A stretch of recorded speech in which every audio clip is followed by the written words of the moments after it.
మానవీయతకు మార్గదర్శకమై, చిరుదరహాసాలతో నిత్య చైతన్యశీలి అయి, సూర్యకిరణాల ఆశాంతం ఆత్మీయతను పంచి ఇచ్చిన ప్రియాతిప్రియమైన మాతృమూర్తి శ్రీమతి సీతాలం సూర్యవతమ్మ గారికి హృదయపూర్వక శ్రద్ధాంజలి. అవని, భారతావని, రేలంగి గ్రామం, ఉయ్యాల స్తంభాల వీధిలో జనవరి 15, 1926 సంవత్సరంలో శ్రీ పల్చూరు భద్రయ్య, శ్రీమతి మంగమ్మ పుణ్య దంపతుల 3వ సంతానంగా ప్రాతఃకాలంలో వారికి కుమార్తె జన్మించినారు. సూర్యోదయ కాలమున జన్మించుటచే ఆమెను సూర్యాంశగా భావించి సూర్యవతి అని నామకరణం చేశారు. ఆమెకు ఒక అక్కగారున్నారు. ఒక అన్నగారు బాల్యదశలోనే మరణించారు. ఆమెకు శ్రీమతి వెంకమ్మగారు, శ్రీమతి సావిత్రమ్మలు ఇరువురు చెల్లెళ్ళుండేవారు. ఆ ఊరి జమీందారుగారైన పల్చూరి భద్రయ్య గారి ఆధ్వర్యంలో గ్రామదేవత మెంట్లమ్మ తీర్థాలు, ఆరాధనలు జరుగుతుండేవి. ఆ సమయంలో వారు మెంట్లమ్మ దేవతకు ఉయ్యాలలు కట్టించి ఊరేగించేవారు. మా చిన్నతనంలో రాత్రిపూట ఊయలలు వాటికవే ఊగుతూ శబ్దం చేయుట చూసి అబ్బురపడేవారము. ఆ కాలంలో బాల్యములోనే వివాహములు చేసెడివారు. ఆటపాటలలో ఉన్న శ్రీ సూర్యవతమ్మ గారిని, అక్కగారి వివాహము చూడడానికి వచ్చిన బంధువులు సమీప గ్రామమైన కొందేపాడు వాస్తవ్యులు శ్రీ సీతాలం జానకిరామయ్య, శ్రీమతి సూర్యకాంతమ్మ పుణ్య దంపతుల కుమారుడు శ్రీ సీతాలం సోమరాజు గారికి ఇచ్చి వివాహము జరిపించి ఆమె 13వ ఏట అత్తగారింటికి సాగనంపారు. భర్త చదువు ఇంకా ముగియనందున ఉమ్మడి కుటుంబంలో ఆమెకు 16 సంవత్సరాలు వచ్చువరకు ఉండి అందరినీ చక్కబెట్టెడివారు. వంట వార్పు అతి నేర్పుగా చేసి అందరినీ సంతృప్తిపరిచేవారు. ఆమె మరిదిగార్లు బ్రతికున్నంతకాలం ఆమె సేవలను కొనియాడేవారు. ఆమె భర్తగారైన శ్రీ ఎస్ సోమరాజు గారు 1932లో గ్రాడ్యుయేషన్ పూర్తి చేసి హైదరాబాదు చేరుకున్నారు. వారు మంచి రచయిత, సభలో అనర్గళంగా ఉపన్యసించగల వక్త, కమ్యూనిస్టు సిద్ధాంతాలను మిక్కిలి ప్రేమించేవారు. ప్రజాశక్తి దినపత్రిక ఎడిటర్గా పనిచేశారు. స్వాతంత్రం వచ్చిన తరువాత వారు ఆర్టీసీలో పనిచేస్తూ సికింద్రాబాద్ బాలంరాయిలో ఉండగా వారు వారి సతీమణి శ్రీమతి సూర్యవతిని తీసుకొనొచ్చారు. అక్కడే వారికి ఇరువురు కుమార్తెలు చిరంజీవి ఉదయతార, చిరంజీవి శాంతిరేఖ జన్మించారు. తదుపరి 1952వ సంవత్సరంలో సింగరేణి కాలరీస్ కంపెనీలో లేబర్ వెల్ఫేర్ ఆఫీసరుగా నియమితులై కుటుంబ సమేతంగా కొత్తగూడెం కాలరీస్లో రైటర్ బస్తీలో స్థిరపడినారు. అక్కడ 3వ కుమార్తె చిరంజీవి సువర్ణరేఖ జన్మించింది. తరువాత ప్రథమ పుత్రుడు చిరంజీవి రాము జన్మించడంతో ఆనందంతో అందరికీ మిఠాయిలు పంచి వేడుకలు జరుపుకొన్నారు. 3 కుమార్తెల తర్వాత జన్మించిన మగ సంతానం కావడంతో అపురూపంగా పెంచి పెద్ద చేశారు. అదే సంవత్సరం పాల్వంచ, ములకలపల్లి మండలాల్లో 100 ఎకరాల పట్టా పొలమును కొనడం జరిగింది. తదుపరి అమ్మగారు తన స్త్రీధనంతో Kothagudem collieries main hospital area సమీపంలో 4 ఎకరాల పట్టా భూమిని కొనడం జరిగింది. తదుపరి 2వ కుమారుడు చిరంజీవి సురేషు జన్మించాడు. శ్రీ సోమరాజు గారికి బంధుప్రీతి అపారం. తన కుటుంబాన్ని పోషించుకుంటూనే అన్నదమ్ములు, అక్క చెల్లెళ్లను సత్కరించి సంతృప్తులను చేసేవారు. ఆ సమయంలో శ్రీ సోమరాజు గారి సోదరుడు శ్రీ రామదాసుగారు మరణిస్తూ వారి సోదరులకు తమ పిల్లల బాధ్యతను అప్పగించారు.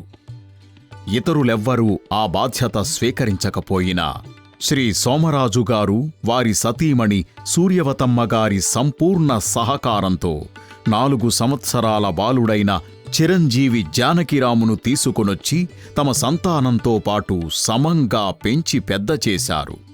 తదుపరి 3వ కుమారుడు 1960 సంవత్సరంలో చిరంజీవి మురళీకృష్ణ కిట్టు జన్మించాడు. శ్రీమతి సూర్యవతమ్మగారు నిత్యం ప్రాతకాలముననే నిద్ర లేచి స్నానాధికములు ముగించుకొని తులసీమాతను పూజించి దేవతారాధన, శ్రీ భగవద్గీత పఠనము, శ్రీ విష్ణు సహస్రనామ పారాయణ చేసుకునేవారు. వారు భద్రాచలం సంస్కృత వేద పాఠశాల ప్రధాన అధ్యాపకులు, వేద పండితులు అయిన శ్రీమద్ తిరుమల గుదిమెళ్ల అంతర్వేది నరసింహాచార్యుల వారి నుండి స్వీకరించిన అష్టాక్షరీ మహామంత్ర జపమును నిత్యము నిరంతరం జపము ఆచరించేవారు. ప్రతి ఏటా వచ్చే అన్ని పండుగలను దేవతారాధన, పిండి వంటలు, కొత్త బట్టలతో, బంధుమిత్రులతో ఆనంద కోలాహలంతో జరుపుకునేవారు. భక్తి ప్రపత్తులతో, నియమనిష్టలతో తను ఆచరిస్తూ భర్త పిల్లలతో కూడా ఆచరింపచేసేవారు. పాఠశాలలకు వెళ్లే ముందు పిల్లలందరికీ భగవంతుడి ముందు ప్రార్థించి బయటకు వెళ్లే రీతిన అలవాటు చేశారు. తల్లిగారు అడుగుపెట్టిన చోట ఎల్లప్పుడూ పాడి పంట సమృద్ధిగా ఉండేవి. గోసంపదను కాపాడు విధానము, వాటిని పూజించి ప్రేమతో నిమిరి వాటి ప్రేమను ఆస్వాదించి ఆనందించేలా ఆమె పిల్లలకు నేర్పించారు. అటులనే ఇతర జంతుజాలములైన నెమళ్ళు, లేళ్లు, కుందేళ్లు, అడవిబాతులు, కోళ్లు, పెంపుడు కుక్కలు, చేపలు వంటి ప్రాణులను ఇంటి వద్దనే పెంచి వాటికి మేతలు పిల్లలతో వేయించి కోడిగ్రుడ్లను తీయించేవారు. ఈ భూచర, ఖేచర, జలచర ప్రాణులతో ఆడుకుంటూ ఆ జీవులను ప్రేమించే విధంగా పిల్లలను తీర్చిదిద్దినారు ఆ తల్లిగారు. అటులనే తనకు కొత్తగూడెంలో ఉన్న పొలంలో పంటలు సమృద్ధిగా పండేవి. పొలానికి తండ్రిగారితో పాటు పిల్లల్ని పంపి వ్యవసాయంతో పాటు ప్రకృతిని ఆస్వాదిస్తూ ప్రకృతి లయలను గ్రహించేలాగా చేసేవారు. పిల్లలకు పెరటిలో పూలు, కాయగూర మొక్కల పెంపకంలో పోటీ పెట్టి బాగా పెంచిన వారికి బహుమతులిచ్చి ప్రోత్సహించేవారు. ప్రతి కార్తీక మాసమున బంధుమిత్ర సమేతంగా పాల్వంచ పొలమునకు వనభోజనాలకు వెళ్లి వాగులో స్నానములు, కీకారణ్యములో వనసంచారమునకు తన పిల్లలతో బాటు చెల్లెలు కుమారుడు అల్లుమోలు రామును, ఆడబడుచు పిల్లలైన ఆదివిష్ణుమూర్తి, ఝాన్సీ రాణిని కూడా వెంట తీసుకొని వెళ్లేవారు. అందరితో కలిసి ఉండే ఆ ఆనందమే వేరు. దానగుణము పెంపొందించుటకు ఇంటికి వచ్చిన ప్రతి వారికి ప్రేమతో భోజనము వడ్డించి ఆదరించేవారు. పండుగులకు తమ పిల్లలతో బాటు ఆడబిడ్డ పిల్లలకు నూతన వస్త్రాలు ధరింపజేసి పిండి వంటలతో భోజనము పెట్టేవారు. తండ్రిగారు ఎందరికో ఉద్యోగాలు వేయించి ఎన్నో కుటుంబాలకు జీవనాధారములు చూపించారు. 1965వ సంవత్సరంలో పెద్ద కుమార్తె చిరంజీవి లక్ష్మీ సౌభాగ్యవతి ఉదయతార వివాహము తణుకు వాత్సవ్యులు శ్రీ ఘంటా సీతారామయ్య, శ్రీమతి సోమమ్మ పుణ్య దంపతుల కుమారుడు శ్రీ ఘంటా ధ్రువుడు ఇంజనీర్ BHEL గారికి ఇచ్చి అంగరంగ వైభవోపేతంగా 5 రోజుల పెళ్లి జరిపించి అతిథులను ఘనంగా సత్కరించారు. పెద్ద కుమార్తె వివాహానంతరము తన భర్తగారైన శ్రీ సోమరాజు గారు ఇండియన్ ఇన్స్టిట్యూట్ ఆఫ్ మేనేజ్మెంట్ కలకత్తాలో DSW పట్టాను పొందుటకు వెళ్ళునప్పుడు పాకిస్తాన్తో యుద్ధం మొదలైంది. భర్త క్షేమము కొరకు ఆమె పూజలు, ఉపవాసములు, ప్రార్థనలు చేసేవారు. త్వరలోనే పాకిస్తాను యుద్ధము ఆగిపోయింది. తదుపరి చిరంజీవి రామును తీసుకొని అతని తల్లిదండ్రులు అలహాబాద్, బోధగయ, కాశీ, కలకత్తా మున్నగు పుణ్యక్షేత్రాలను సందర్శించి క్షేమంగా ఇంటికి చేరారు. తరువాత సింగరేణి కంపెనీ వారు శ్రీ సోమరాజు గారికి డివిజనల్ పర్సనల్ ఆఫీసర్గా ప్రమోషన్ ఇచ్చి వేరే పెద్ద ఇల్లు వారి పేరు మీద ఇచ్చారు. అదే ఇల్లు ప్రస్తుతం కొత్తగూడెంలో ఆడిటర్స్ గెస్ట్ హౌస్గా పిలవబడుతోంది. తదుపరి 1967వ సంవత్సరంలో రెండవ కుమార్తె చిరంజీవి లక్ష్మీ సౌభాగ్యవతి శాంతిరేఖను భీమడోలు వాత్సవ్యులు శ్రీ చింతా రామచంద్రరావు, శ్రీమతి మంగమ్మ పుణ్యదంపతుల కుమారుడు శ్రీ చింతా భాస్కర్రావు ఇంజనీర్ పంచాయతీరాజ్ గారికి ఇచ్చి వైభవోపేతంగా వివాహము జరిపించారు. తదుపరి తమ సొంత కారులో భర్తగారితో కుమారుడు సురేష్తో కలిసి ఆమె తిరుపతి, శ్రీకాళహస్తి, మహాబలిపురం, మద్రాసు పుణ్యక్షేత్ర సందర్శనం చేసి వచ్చారు. 1969లో శ్రీ సోమరాజుగారికి థ్రోట్ క్యాన్సర్ అని తెలుసుకోవడం జరిగింది. అమ్మగారు నిరంతరం భర్త సేవలోనే ఉన్నారు. 3 సంవత్సరాలు ఆపరేషన్, చికిత్సలలో ఉన్నా ప్రయోజనం లేకపోయింది. చివరి దశలో భర్త అభీష్టం ప్రకారం వారి తమ్ముళ్ల వద్ద గడుపుటకు ఇష్టపడినందున అక్కడకు తీసుకొని వెళ్లారు. ఇక్కడ ఒక ముఖ్యమైన సంఘటన తెలియజేయాల్సి ఉంది. శ్రీ సోమరాజుగారికి పెద్ద అనారోగ్యము వచ్చిన ఈ సమయంలో క్రైస్తవ మతబోధకులు కొందరు వచ్చి వారు చెప్పినట్లు చేసినచో ఆమె భర్త చిరకాలము జీవించెదరని చెప్పి ఆమెతో ఇంట ఉన్న దేవతా విగ్రహములు, పటములు అన్నీ వాగులో వేయించినారు. భర్త బ్రతికిన చాలు అని ఆమె వారి మాటలు పాటించింది. కాని ప్రయోజనము లేకపోయింది. అప్పటి నుండి ఆమె అందరికీ చెప్పేవారు, క్రైస్తవ మత బోధకులు మన మనసు బలహీనపడినప్పుడు మన వద్దకు వస్తారు, వారి ప్రలోభాలకు లొంగవద్దు అని. చివరి దశలో కొంతకాలం తన తమ్ముళ్లైన శ్రీ సీతాళం లక్ష్మీనారాయణ, శ్రీ సీతాళం వెంకట్రావు గారి ఇంట ఉన్న సమయంలో అన్నగారికి తమ్ముళ్ళు ఎంతో ఆప్యాయతతో సహాయము అందించారు. సంవత్సర కాలము శ్రీ సోమరాజుగారి ఆపరేషన్ జరిపినప్పుడు చివరి దశలోనూ 2వ కుమారుడు చిరంజీవి సురేషును సహాయార్థము తన వెంట నిడుకొని అమ్మగారు భర్తగారికి ఎనలేని సేవ చేశారు. తదుపరి శ్రీ సీతాళం సోమరాజుగారు 1972 మార్చి నెలలో స్వర్గస్థులైనారు. వారి సమాధి కొత్తగూడెం పొలంలో నిర్మించి ప్రతి దీపావళికి, సంవత్సరీకము రోజున సమారాధనలు జరుపబడుతున్నాయి. భర్త మరణానంతరము సింగరేణి కంపెనీ వారు ఇచ్చిన వేరొక ఇంటికి C-172లోనికి మారినారు. సంవత్సరం వరకు ఒక్క బంధువు కూడా తొంగి చూడకపోయినా 2 అల్లుళ్ళు శ్రీ చింతా భాస్కర్రావు, శ్రీ ఘంటా ధ్రువుడుగార్ల నుండి మాట సహాయమును మాత్రం తీసుకుంటూ పిల్లలకు ఏ లోటు రాకుండా చదివిస్తూ అభివృద్ధిలోనికి తీసుకొచ్చారు. శ్రీ జానకిరాము డిగ్రీ పూర్తి చేసిన తరువాత అతని జీవితము స్థిరపడుటకు తండ్రిగారు పోయినచో కుమారునకు ఉద్యోగమిప్పించాలని అమ్మగారు తన స్నేహితురాలైన శ్రీమతి భాస్కరాచారి గారిని కొన్ని మాసముల పాటు అర్థించగా కాంపన్సేషన్ గ్రౌండ్స్ మీద కొత్త నిబంధనలు జారీ చేయించి కుమారునకు ఉద్యోగము వచ్చునట్లు చేశారు. తదుపరి చిరంజీవి సువర్ణరేఖ చదువు పూర్తి చేసుకొని సింగరేణి హైస్కూల్లో టీచరుగా చేరారు. తన కుమారుడు రాము డిగ్రీ పూర్తయిన తరువాత ఉద్యోగంలో చేరమని ఒత్తిడి ఉన్నా పై చదువులు చదువుతానని పట్టుపట్టడం వల్ల అతనికి చదువు కొనసాగించుటకు ప్రోత్సహించారు. అందుకుగాను శ్రీ ఘంటా ధ్రువుడుగారు అమ్మగారికి మద్దతు తెలిపి పెద్దక్క శ్రీమతి ఉదయతార రాము బాధ్యతను స్వీకరించి తన వద్దనే పెట్టుకొని పోస్ట్ గ్రాడ్యుయేషన్ పూర్తి చేయించారు. ఆ సమయంలో కుమారుడు జానకిరాము అతని సంపాదనలో కొంత భాగమును కుటుంబ ఖర్చులకు వినియోగించుట జరిగింది. చిరంజీవి రాము కొత్తగూడెంలో డిగ్రీ కాలేజ్లో లెక్చరర్గా ఉద్యోగం చేస్తూ తమ్ముళ్ల చదువులకు అందుబాటు చేస్తూ ఐఎఫ్ఎస్లో 1981వ సంవత్సరంలో సెలెక్ట్ అయి లెక్చరర్గా రాజీనామా చేసి ఐఎఫ్ఎస్ ట్రైనింగ్లో జాయిన్ అయ్యారు.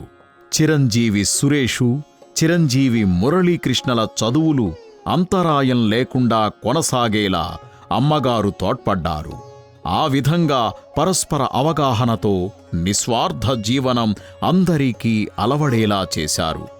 కుమారులకు యుక్త వయసు వచ్చిందని ధనమునకు ప్రాధాన్యతనివ్వక చదువు, గుణము, రూపము, కుటుంబములకు ప్రాధాన్యతనిచ్చి కుమారుడు శ్రీ జానకిరామునకు యానాలపల్లి వాస్తవ్యులు శ్రీ బచ్చు సత్యనారాయణరావు, శ్రీమతి సత్యవతీదేవి పుణ్య దంపతుల కుమార్తె చిరంజీవి లక్ష్మీ సౌభాగ్యవతి లక్ష్మితో వివాహము జరిపించారు. తదుపరి కుమారుడు రామునకు కొయ్యలగూడెం వాస్తవ్యులు శ్రీ బండారు కనకదుర్గారావు, శ్రీమతి పాపమ్మ పుణ్య దంపతుల కుమార్తె చిరంజీవి లక్ష్మీ సౌభాగ్యవతి అచ్చమాంబతో వివాహం జరిపించారు. చిరంజీవి సురేషు, చిరంజీవి మురళీకృష్ణలు ఉద్యోగాల్లో స్థిరపడ్డారు. కుమారుడు సురేష్కు రాజమండ్రి వాస్తవ్యులు శ్రీ కొమ్మిశెట్టి రామకృష్ణారావు, శ్రీమతి సుగుణమణి పుణ్య దంపతుల కుమార్తె చిరంజీవి లక్ష్మీ సౌభాగ్యవతి పద్మావతిని ఇచ్చి వివాహం జరిపించారు. చివరి కుమారుడు మురళీకృష్ణను ఏలూరు వాస్తవ్యులు శ్రీ కమ్ముల చిన్న తిరుపతిరావు మరియు శ్రీమతి రామచంద్రమ్మ పుణ్య దంపతుల కుమార్తె అయిన చిరంజీవి లక్ష్మీ సౌభాగ్యవతి యమునతో వివాహం జరిపించారు. ఈ వివాహములన్నీయు ఇరువురు అల్లుళ్ళు మరియు రాములతో సంప్రదించి నిశ్చయించి అత్యంత వైభవంగా జరిపించారు.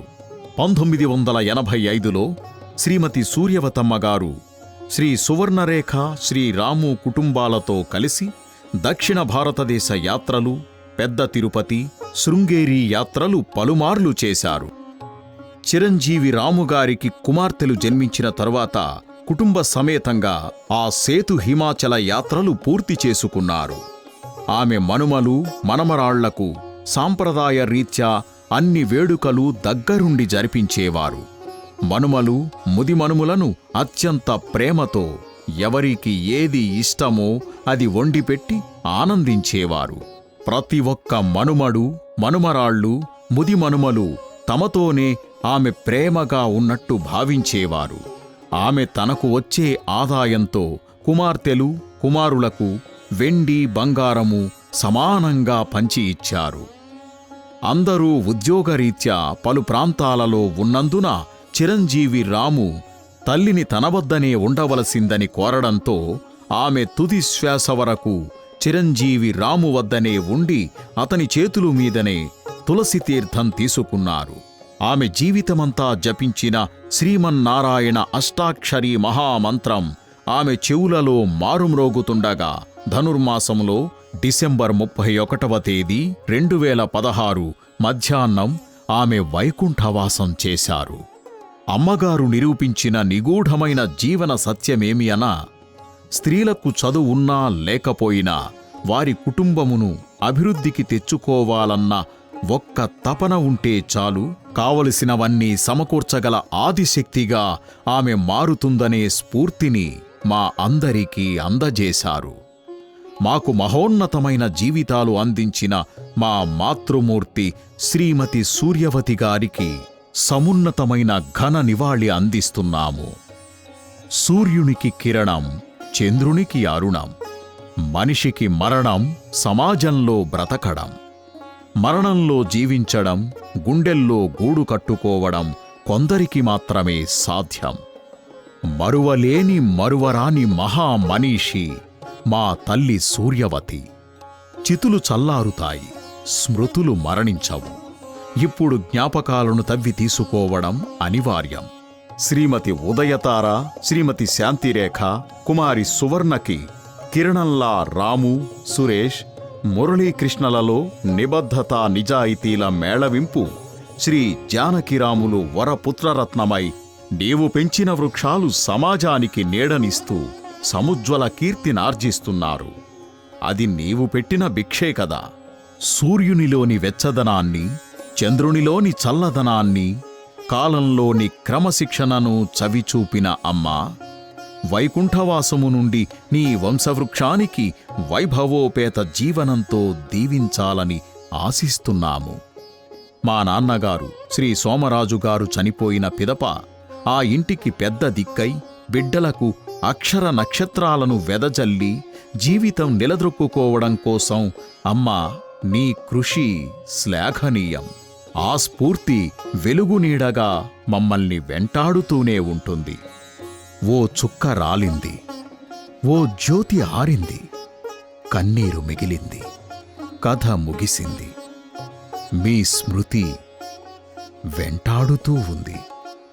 ప్రకృతిలో ప్రకృతివై మట్టిలో మట్టివై అనుక్షణం జ్ఞాపకానివై దివికేగిన ఓ అమ్మా, నీ ఆత్మకు ఆనందం కలగాలని ఆకాంక్షిస్తున్న మాకు మీ జ్ఞాపకాలే రక్ష. కవికి కలంతోడు, కంటికి రెప్పతోడు, మనిషికి మనస్సు తోడు, గాయానికి మందు తోడు, నీ జ్ఞాపకాలే మాకు తోడు. అలలకు అదుపు లేదు, కలలకు రూపు లేదు, శిలలకు చూపు లేదు, నీ స్వచ్ఛమైన ప్రేమకు మరణం లేదు.